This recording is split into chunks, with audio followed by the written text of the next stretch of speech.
Hey everyone, it's Luke here from Astro Awakening, and this is my Aries Full Moon update for October 2021. I want to begin this little short video on the full moon. I'm going to break down astrologically the energies of this full moon and also a little bit of the month ahead beyond the full moon as we move into Scorpio season. And I want to pose the question to you guys out there. I know that I'm Astro Awakening, so the type of astrology I do is for those awakening souls that are starting to break from their conditioned slumber, if you like, outside of the matrix, that's been rapidly expanding this awakening process since the beginning of 2020, for obvious reasons. But my question is this: do you know why you're here? When I look back and reflect on my own awakening journey that began at the end of 2014 and into 2015, one of the things that I was struggling to come to terms with, but also searching for, was what is the purpose to all this? What's the meaning? Where do I fit into this? Why am I here? What's the meaning of life? And that motivation and that deep desire to know really inspired my quest to seek my purpose. And through my journey, astrology has been probably the most profound and key part of the discovery of my unique purpose. And what astrology allows us to do is to know thyself. Okay. So I'll let you just marinate on that question. Like, do you know what you're doing here? And if you're coming back with an answer like, yeah, well, it's to, have a family and settle down and build a career and retire young, that would be a conditioned response based on our conditioned society, what society says, right? But beyond that, as a living soul embodied in a human flesh, what's your purpose? Why are you here? What's the meaning of all of this? Is there meaning to it? So as we move into this Aries full moon, this full moon is, they're all powerful energy, right? At a full moon, we're having an energetic release. So there's a lot of energy coming through, but we're releasing into this Aries energy. And Aries is ruled by Mars, which is the god of war, which rules over our courage, our motivations, our desires, how we take action. It's the fire in the belly.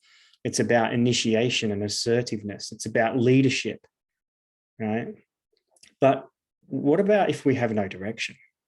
It's really it's really easy to get lost in this world at the moment if you don't have any direction. And for me, driving direction, motivation, and action, the way I take action, driving, what I'm doing here is an alignment to my purpose beyond my job, beyond my family, beyond the money in my bank account, beyond what society says we're supposed to do, beyond social media and how many followers you have. Driving beyond all of that is a purpose to life. I'll share at the end of this video what my unique purpose is and why I'm here embodied into this soul in this flesh at this time. But if the answer to that question as we go through today's video is, I don't know my purpose, that's okay. That's okay. But what becomes really important as you go through your awakening process and you reconnect back to your soul and your authentic higher self and the true version of you, and you break all your patterns and your conditioning and you heal and you become more empowered and you become less dependent and more independent, more liberated and individuated, what becomes even more important beyond all of those things is, what am I doing here? What is the point of all this? What is the point of existence? So if you haven't found that yet, that's okay. But at least be starting to question that and try to discover what that might be for you. I can give you my point of view on my perspective based on my experience, but purpose is one of these things that you have to come up with your own unique point of view, your own worldview, life, death, the meaning of life. What am I doing here? So I'd encourage you to just hold that question deep and hold that through this full moon as well. We're going to have a full moon tonight in Aries. So the warrior energy, right? The warrior, the courage, the leadership, the assertiveness, the deep desires. It's aligning and having that courage to sort of lead. And it's really important in this world at the moment that we step up and become the leaders that we're born to be, rather than look for leaders, because this is a sick world and a sick society. And when we're looking outside of ourselves for someone to shine the light, to lead the way, we're missing, one key sort of component to this awakening process, which is you are your leader. You're the one. When you connect deep to your soul, to that deep desire deep inside your soul, that yearning that it has to know thyself, right? When you connect to your own unique purpose, naturally what arises from that is this leader. And it doesn't matter what society is doing, what the government says you're supposed to do, what your boss says you should or shouldn't do. Beyond that, you have a connection to your deepest desires, your purpose. And it's really easy in that place to lead from your heart, but lead with courage. And if you're looking around in the world at the moment and you're seeing that there's a lack of leadership, well, it's time to become one. And this full moon is really, about bringing the warrior within out. I'm going to dive into the astrological breakdown. I find it easier for myself when I bring up the chart. So for those of you that like to follow along, I'll reflect on the chart and just talk you through the types of themes that will come up through this full moon. As a side note, professionally, I've had in the last 2 weeks been overwhelmed with the amount of people that have reached out to me in a state of anxiety, frustration, and a lack of clarity, and also guidance on, the question is, what do I do? They're about to do this. They're going to do this. They're going to take away my livelihood. They're going to, I'm not going to be able to go place. What do I do? What do I do? What do I do? And I cannot answer that question for you, but I can tell you what I would do. I can tell you what I would do. And the reason why I would do what I would do, and it's because I've discovered my meaning and my purpose. I know why I'm here. All right. So at the end, I'll share a little bit of that as well. But if you're in that category and you are forced into a situation against your will to maintain a certain livelihood or a certain reality, right? And to maintain that, you're being coerced or even forced into a situation where you're going to compromise on a really deep health value, then I would encourage you to say, how do you navigate that? You are being called to find your purpose, because when you discover that for you, I can tell you right now from my own experience that it doesn't matter what anyone says you need to do or have to do. You will not waver from that rock solid central place, that connection to your deepest, truest, authentic self in your heart. And you will know from that place what to do. It may be that you're here to work in the line of work that you're doing and to continue in the reality that you're in. That may be it. But at least you'll be doing it from a place of empowerment and not a place of disempowerment where, you had no choice, you had to. So many people close to me over the last sort of month or two that have succumbed because they felt like they've had no other choice. And I'm here to tell you, you always have a choice. Is it easy? No. But the awakening process to claim sovereignty, to claim your soul, to liberate and free yourself, to become independent, individuated, and free, it's worth it. But coming with freedom comes a lot of responsibility. So we've been conditioned in our society through the culture and through our conditioning, through our education system, through the media, through the government, through Hollywood, through the movies, through our peers, right? We've been conditioned to seek a life of comfort, right? We've got so many comforts afforded to us. And, we are looking and judging based on big decisions, whether we're going to move outside of our comfort or stay within that comfort. And mostly people would desire, even against their good health, to stay within their comfort. Well, I can tell you that in that comfort zone, nothing changes. And when nothing changes, a process of decay and atrophy and stagnation happens, and you start to put on weight, to age, to get less motivated, to be more likely seeking more comfort because you're in a place of stagnation, probably internally, and if not unconsciously, if not consciously, definitely unconsciously unhappy. And then you'll be looking for things, band-aid fixes to that. So sometimes the hard thing to do is what you have to do. It's not always easy, but it'll always lead to a better place. And when you base your hard decisions on an alignment to your heart, your soul, your deepest values, you can never go wrong. And I'm here to tell you as well that life, right? This life, you've been here before, you're going to come again. This process of the evolution of consciousness that we're all playing part in, it requires a reincarnating soul to continue that work. So you're going to come back into this place, right? But you have this unique opportunity at the moment. How are you going to live with the time that you have? It's not, what am I going to do to prevent my death? Because we're all going to face that inevitability at some point. And it's not how or when or if. It's a matter of certainty. It's going to come for everyone eventually.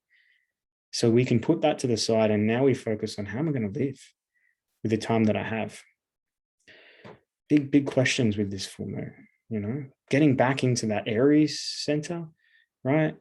Being the boss, taking leadership. Let's have a look at the chart.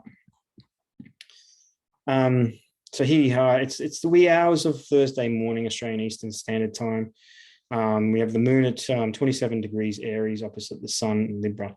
What's interesting about this lunation is the two sort of depositors for the sun and the moon. So the sun being in Libra brings Venus into the picture, and the moon being in Aries brings Mars into the picture. And both Mars and Venus at the moment are receiving some pretty intense aspects from some big, heavy hitting transformational energies. So this moon is not only going to be a trigger to sort of help connect you to your deeper sort of, desires, and maybe even be the catalyst for a new direction, but it's going to come through a process of transformation and change, liberation, the deep need to change your values, and where have you placed your values? Have you placed them on illusory, illusionary sort of things that are momentary? In other words, it's just about like, I've got to maintain this contract, or I've got a job to keep, or I've got an income that I need. All those things on a higher timeline, they fall away, right? Your soul, your health, your physical form, you're in this carriage until the end of this life. So perhaps what's required at the moment is a shift in what you value and where you're placing your values. What might come as a revelation through this moon is the need, in the sort of sudden need to have to change what it is that you value at a deep level. I can tell you now from my own personal awakening journey, what I used to value pre-awakening to what I value now has radically changed, right? I used to value, having a knockoff beer after work and being able to watch the footy and get drunk on the weekends, and my tickets to the season tickets to the local football club and things like that. Now I value my time. I value my health. I value the small things. I value being able to wake up with the sun and go to the beach for a walk or go for a surf.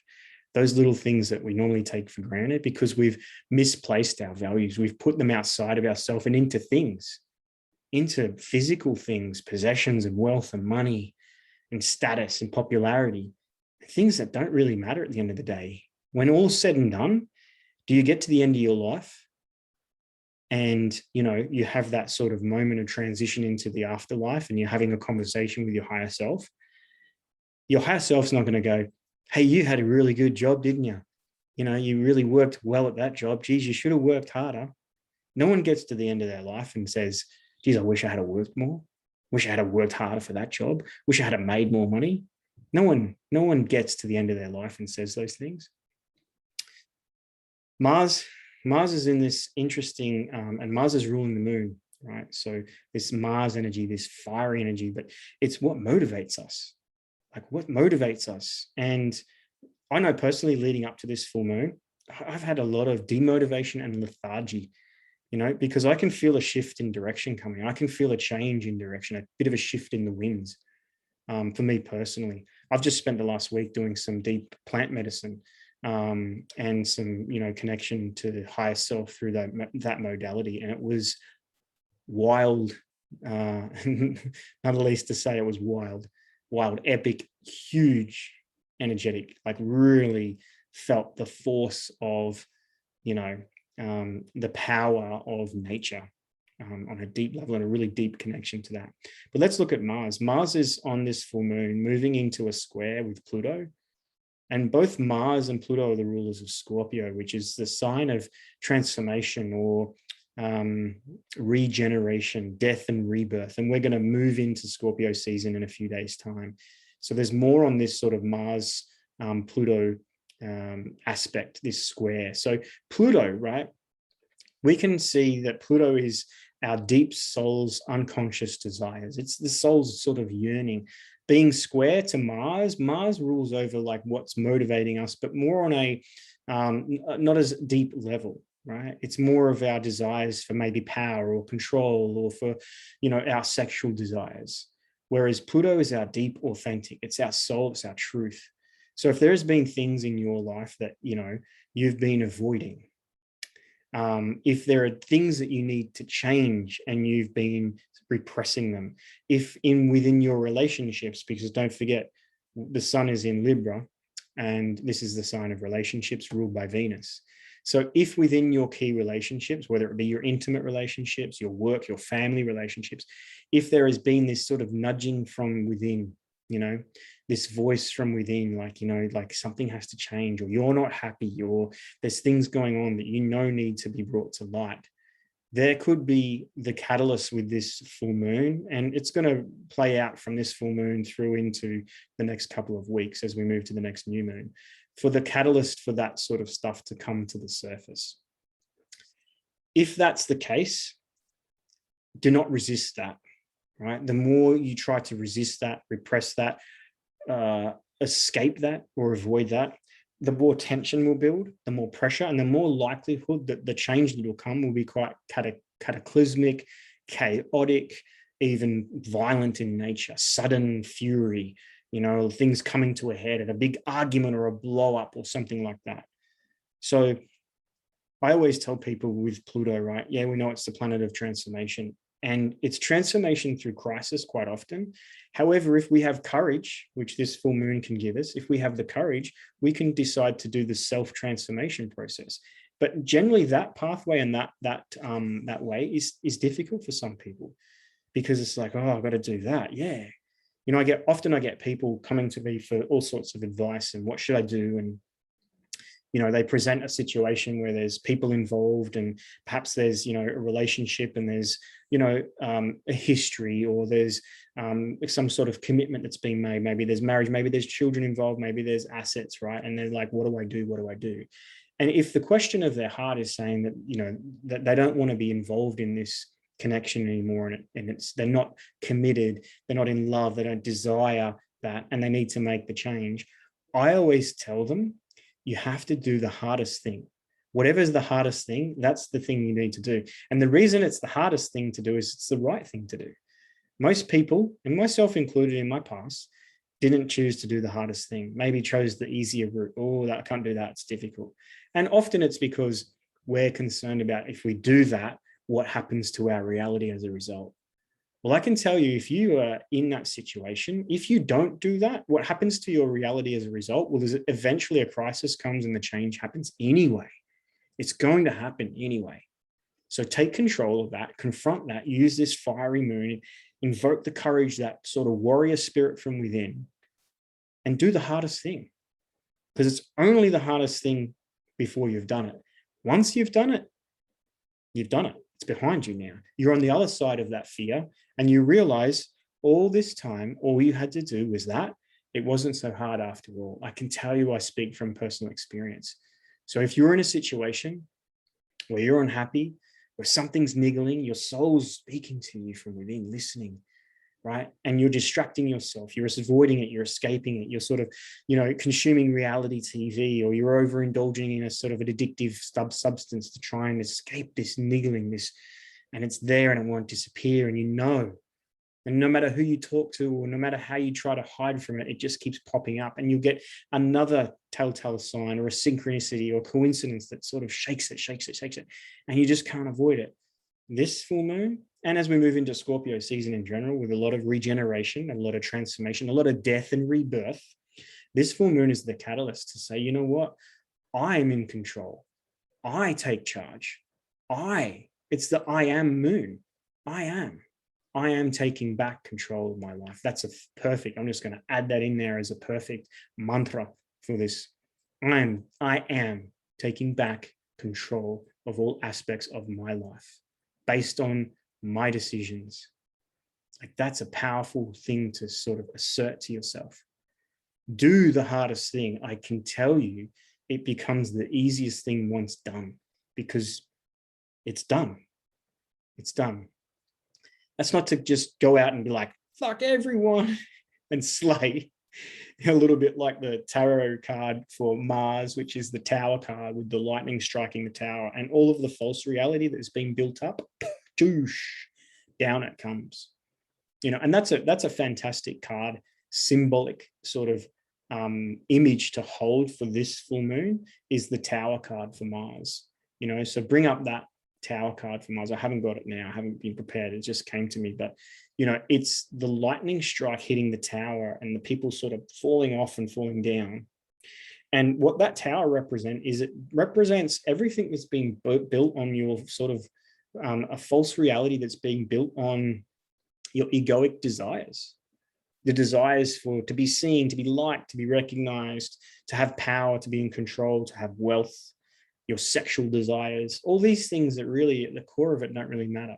Beyond all of those, the deep soul's desires, the Pluto energy, they're the truth, right? And often in a chart, in a natal chart in particular, Pluto demands the truth. If you have Pluto in your 7th house, you're going to go through a lot of transformation in relationships. But in general, what you need to learn how to do in relationships is speak your soul's truth. And then you can be very empowered and have very powerful magnetic relationships. If you hide, conceal, or repress that truth in your relationships, you're going to find crisis, transformation, death and rebirth. You're going to find manipulation, emotional entanglements, dependencies, all sorts of issues, because it's all of those are telling you you're not in alignment to your truth. You're not in alignment to your soul's desires. You're operating at an egoic level, out of fear or insecurity or lack, or out of need for control, or out of some sort of past, wounding. So because Pluto is squaring Mars, the ruler of this full moon, like, have the courage to align to your truth. It's hard, I know. It's hard, but it's worth it. Do that in a compassionate way, and have empathy. The change and transformation, it'll come about put it this way, if on a deep sort of inner level, on a very private and almost secretive level, you are wishing no longer to be in a certain relationship or a committed situation or a work situation or a friendship or whatever that case may be, if on a very internal level, it's not healthy for you, it's not what you desire, it's not what you want, eventually the change is going to come about. The choice is, does it come about based on your actions, or does it come about based on some sort of event or crisis or catastrophe happening that forces that change? When it comes about from your own actions, yes, it takes a lot of courage. Yes, it's difficult to do, but the power, the connection, the peace, the freedom that you will discover and embody and then manifest in your life will be sublime. It'll be divine. because it'll be connected to your deepest truth. Mars is also an aspect to Jupiter, right? So if anything, this full moon is this boost of courage that you may need. I know for a lot of people that are in a situation where they're being forced to do things against their will, coerced into situations to maintain a reality, to stay in a comfort zone, to maintain a commitment, to keep putting food on the table. I know that it can be quite disheartening and disempowering. And if you are at that final sort of blockage, that challenge, you've held off till now, you don't want to, and you're feeling like you have to, hold, wait for the next sort of 2 weeks to come through. Hold on to that. You've made it this far. Don't break. Push through it. Mars, Jupiter is going to give you that courage to sort of go and push through this. Venus is ruling over Libra, and Venus is making a inconjunct to Uranus. So Venus here at 14 degrees Sagittarius, Uranus retrograding in Taurus, the sign also ruled by Venus, at 13 degrees. This inconjunct is a very challenging aspect that can bring about change, but also release, the letting go, the need to let go. And if I was to interpret this, it'd be the need to let go of outdated or limiting values. Things that you've held, right? And this will be a test. Things that you've held as valuable in your life that have given you meaning and purpose, that by holding on to those things, perhaps through comfort, security, perhaps they're giving you some level of comfort or security, but they're also causing this great, deep compromise of your soul's sort of desire. And I would give the example of someone that's not wanting to compromise their health values around their personal health choices and what they do and put into their body. And then also, what they value outside of themselves, such as, comfort, security, income, a home, a job, a career, status, popularity, those types of things. When we externalize our values outside of ourselves and into things outside of ourselves, we become dependent on those things for our sense of meaning and purpose. So in other words, when we have put our value into how much money we have or what sort of house we have or the car that we have, we're going to need those things as the measure of value and worth in self. Without those things, we're going to feel worthless. We're going to feel insecure. We're going to feel not good enough. So we're going to strive to collect, to maintain, to acquire those things to make ourselves feel good. And when we do that, we're creating a dependency on them. But then we're in a place of disempowerment, because anything that happens that takes those away, that threatens those, also threatens our value and our worth in ourselves, threatens our worldview and our comfort zone. Often when we have attached to those things outside of self and we do so that's unbalanced, we don't have really good self-worth in ourself or value ourself, our resourcefulness, our heart, our empathy and compassion, our selflessness, our courage, right? When we don't value those things and we value possessions, money, wealth, job, career, status, popularity, over and above those internal things, often what happens is at some point, whether it's this bullshit pandemic or not, at some point, those things are challenged, tested, removed, threatened to teach us that we've misplaced our value. We've put it in something beyond ourselves. So you might be coming into that scenario through this full moon, and this revelation or this realization is to like, shit, like I'm hanging on to that. Like, why? Like I said, ask the question, when you get to the end of your life, when you're having your soul review, when you're connecting to your higher self at the moment of transition, do you think your higher self's going to go, geez, you worked really hard, you really climbed that corporate ladder, or you really, like, you had 10 houses, that was really nice, wasn't it? Is that going to be the measure of, value at the end of life? If you look at anyone that's reached the end of life and they survey them as to like what were the things that they would do, what would they tell their younger self, and what do they think they wanted more of and less of. Not one person ever says, geez, I wish I worked more, wish I had more days at the office or more days out, whatever job I had. Not one person, right? So it'll be just this realization through this full moon as to like, well, what do I really value? And what if those things where I have put my value were all of a sudden not there? Would I be able to survive? And I think primarily it comes down to that point of survival. Can I get by? Well, if everything was gone, if money disappeared, right? If the food on the shelves was gone, if life just dramatically all of a sudden stopped, could you rest assured in the place of courage and resourcefulness and the ability to go, it doesn't matter, I'll get by. I'll do whatever it takes. That's a really nice place to get to, regardless of what's happening in the world, how much money you have or don't have, what job you have or don't have, the career, the house, the wealth, or all those things that externalize that we put value in. To get to a place where you're free of those and you can just be